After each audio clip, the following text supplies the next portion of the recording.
తెలంగాణ సాయుధ రైతాంగ పోరాట స్ఫూర్తి గడీలలో గడ్డి మొలవాలి అనే నినాదాన్ని ఆనాడు ఇచ్చిన చాకలి ఐలమ్మను గుర్తు చేసుకోవడానికి వచ్చినందుకు మీ అందరినీ మనస్ఫూర్తిగా అభినందిస్తున్నా. ఇంతకుముందు కోదండన్న గుర్తు చేస్తున్నాడు. చాకలి ఐలమ్మ పోరాట స్ఫూర్తి శ్రీమతి ఇందిరాగాంధీ గారు తీసుకొచ్చిన భూ సంస్కరణలు దొరల చేతుల్లో ఉన్న వేలాది ఎకరాల భూములను పేదలకు, దళితులకు, గిరిజనులకు, బలహీన వర్గాలకు పంచిపెట్టి భూమి అనేది పేదవాడి యొక్క ఆత్మగౌరవం, భూమి అనేది పేదవాడి యొక్క జీవన ఆధారం అని గుర్తు చేసి పేదలకు లక్షలాది ఎకరాల భూ పంపకాలు చేపట్టి ఈరోజు ప్రతి పేదవాడి కుటుంబంలో ఒక దైవంగా నిలిచిన శ్రీమతి ఇందిరాగాంధీ గారు చాకలి ఐలమ్మ పోరాట స్ఫూర్తితో తీసుకున్న నిర్ణయం భూ సంస్కరణలు అని చెప్పి పెద్దలు కోదండ రెడ్డి గారు ఇప్పుడు గుర్తు చేయడం జరిగింది. అవును, ఒకనాడు కొద్దిమంది దొరలకు, భూస్వాములకే పరిమితమైన భూములు, భూ యాజమాన్య హక్కులు శ్రీమతి ఇందిరాగాంధీ గారు తీసుకొచ్చిన భూ సంస్కరణలు వాటిని అమలు చేసిన పివి నరసింహారావు గారు ఈ రోజు తెలంగాణ రాష్ట్రంలో లక్షలాది కుటుంబాల చేతుల్లో, పేదవాళ్ల చేతుల్లో భూమి ఉన్నది అనంటే ఇవాళ ఆ భూ హక్కునిచ్చింది కాంగ్రెస్ పార్టీ, శ్రీమతి ఇందిరాగాంధీ గారు. అదేవిధంగా ఆనాడు ఇచ్చిన భూ హక్కులను ధరణి పేరు మీద మళ్లీ దోపిడీకి పాల్పడాలన్న ఆలోచన చేసి ధరణి ముసుగులో పేదలకిచ్చిన భూములను, అసైన్మెంట్ పట్టాలను, పోడు భూముల పట్టాలను రద్దు చేసి లక్షలాది ఎకరాల భూములను గుంజుకునే కుట్ర జరుగుతున్న సందర్భంలో ఆనాటి సాయుధ రైతాంగ పోరాట స్ఫూర్తి అయిన చాకలి ఐలమ్మ మళ్లీ ఈనాడు తెలంగాణ రాష్ట్రంలో తెలంగాణ ప్రజల పక్షాన పేదలకిచ్చిన భూములను కాపాడే ప్రయత్నంలో భాగంగా కాంగ్రెస్ పార్టీ పోరాటం ఈనాడు ప్రజాపాలన అధికారంలోకి వచ్చింది అనంటే చాకలి ఐలమ్మ స్ఫూర్తి మా ఒక్కరిలో ఉన్నదని చెప్పి నేను ఈ సందర్భంగా తెలియదలుచుకున్నా. అదేవిధంగా ఈరోజు చరిత్రలో కొంతమంది వ్యక్తులు గొప్పగా రాణించాలి, గొప్పగా గుర్తింపు ఉండాలి అన్నదే మా ఆలోచన. నిన్న జరిగిన కార్యక్రమంలో Indian institute handloom and textile కళాశాలను తీసుకొస్తే అది శాశ్వతంగా ప్రజలకు గుర్తుండాలి అని నిన్నటికి నిన్న లలిత కళా తోరణంలో రాష్ట్ర ప్రభుత్వం కొండా లక్ష్మణ్ బాపూజీ పేరు ఆ కళాశాలకు పెట్టడం జరిగింది.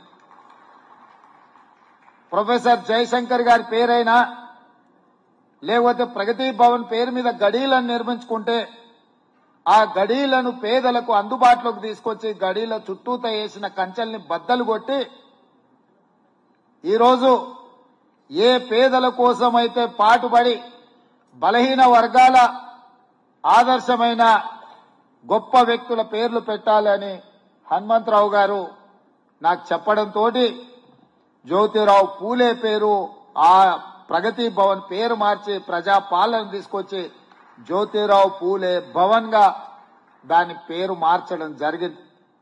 ఎందుకంటే సమాజంలో సామాజిక చైతన్యాన్ని తీసుకొచ్చి సమాజంలో పేదలకు హక్కులను కల్పించిన వ్యక్తుల యొక్క పేర్లు మనకెప్పుడు స్ఫూర్తిగా ఉండాలి అని చెప్పి ప్రజాభవన్ కు జ్యోతిరావు పూలే గారి పేరు పెట్టుకోవడం జరిగింది. ఈరోజు కంచ ఐలయ్య గారు ఒక సూచన చేశారు, మహిళా కళాశాలకు చాకలి ఐలమ్మ పేరు ఉండడం ఒక స్ఫూర్తి, తెలంగాణ గౌరవానికి, ప్రతిష్టకు ఇది ముందుకు తీసుకెళ్తుంది అని చెప్పి. ముఖ్యమంత్రిగా ఇక్కడ అధికారులు లేరు గాని మా మంత్రివర్గ సహచరులు అందరి అనుమతితో ఇప్పుడు మైకు దగ్గరకు వచ్చే ముందు బట్టి గారితో ఏమన్నా అంటే తక్షణమే నువ్వు ప్రకటించు, ఆ మహిళా యూనివర్సిటీకి చాకలి ఐలమ్మ పేరు పెడదాము అని చెప్పి వారు చెప్పిన వేదిక మీద ఉన్న మా సహచర మంత్రివర్గ సభ్యుల అందరి అనుమతితో ఈ రోజు పోటీలో ఉన్న ఉమెన్స్ యూనివర్సిటీకి చాకలి ఐలమ్మ పేరు పెట్టడానికి నిర్ణయం తీసుకున్నాము అని చెప్పి ఈ సందర్భంగా తెలియజేయడానికి నేను చాలా సంతోషిస్తున్నా. అదేవిధంగా ప్రారంభంలో అలేఖ్య గారు వారు ప్రదర్శించిన దృశ్య కావ్యం ఒక స్ఫూర్తిని నింపింది. వారిని వారి టీంను కూడా మనస్ఫూర్తిగా అభినందిస్తున్నా. వారి కమిట్మెంట్, వారి కన్విక్షన్, వారి ఏకాగ్రత వారు ప్రదర్శించిన దృశ్య కావ్యంలో కళ్లకు కట్టినట్టుగా కనిపించింది. ఏకాగ్రత ఉంటే తప్ప అంత గొప్పగా నృత్య ప్రదర్శన చేయడం సాధ్యం కాదు. వారిని వారి బృందాన్ని కూడా మనస్ఫూర్తిగా నేను అభినందిస్తున్నా. అదేవిధంగా వేదిక మీద మా మహిళా కమిషన్ చైర్పర్సన్ గారు నేరెళ్ల శారద గారు ఉన్నారు. వారికి సూచన చేస్తున్న చాకలి ఐలమ్మ మనమరాలిని శృతిని శ్వేత చాకలి ఐలమ్మ మన్మరాలైన శ్వేత ఐలమ్మను మహిళా కమిషన్ లో సభ్యురాలుగా నియమించడానికి మహిళా కమిషన్ ఉన్నదే మహిళల యొక్క హక్కులను కాపాడడానికి, మహిళలకు స్ఫూర్తిగా ఉండడానికి, మహిళల మీద జరుగుతున్న దాడులను తిప్పికొట్టడానికి. అందుకే ఈరోజు మహిళా కమిషన్ చైర్పర్సన్ నేరెళ్ల శారద గారికి నేను సూచన చేస్తున్నా. ప్రభుత్వం తొందరలోనే నియామక పత్రాలు విధి విధానాల పరంగా విడుదల చేస్తుంది.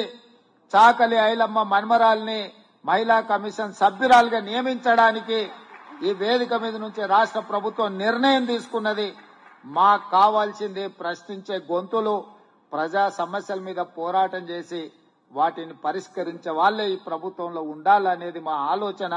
తప్పకుండా చాకలి ఐలమ్మ స్ఫూర్తి తెలంగాణ రాష్ట్ర ఏర్పాటుకు ఒక కారణం. మరి వారి కుటుంబ సభ్యులు ఈ ప్రభుత్వంలో భాగస్వాములుగా ఉండాలి అని మేము భావిస్తున్నాం. అందుకే చాకలి ఐలమ్మ మనమరాల్ని మహిళా కమిషన్ సభ్యురాలుగా నియమిస్తున్నాము.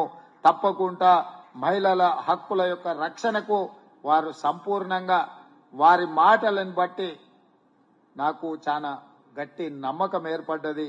వారిని సభ్యురాలుగా నియమిస్తూ ఈ గొప్ప కార్యక్రమాన్ని ఏర్పాటు చేసి ఇంత మంచి దృశ్యమాలికను ప్రదర్శించి మా మంత్రివర్గ సహచరులందరూ, చాలా మంది మిత్రులు ప్రభుత్వంలో భాగస్వాములు ఉన్న వాళ్ళందరూ వేదిక మీద ఉన్నారు. వాళ్ళందరికీ పేరు పేరున ఈ కార్యక్రమానికి వచ్చినందుకు అభినందిస్తూ, ఇంత అద్భుతంగా నిర్వహించిన నిర్వాహకులను కూడా మనస్ఫూర్తిగా అభినందిస్తూ మీ అందరి దగ్గర సెలవు తీసుకుంటున్న మిత్రులారా.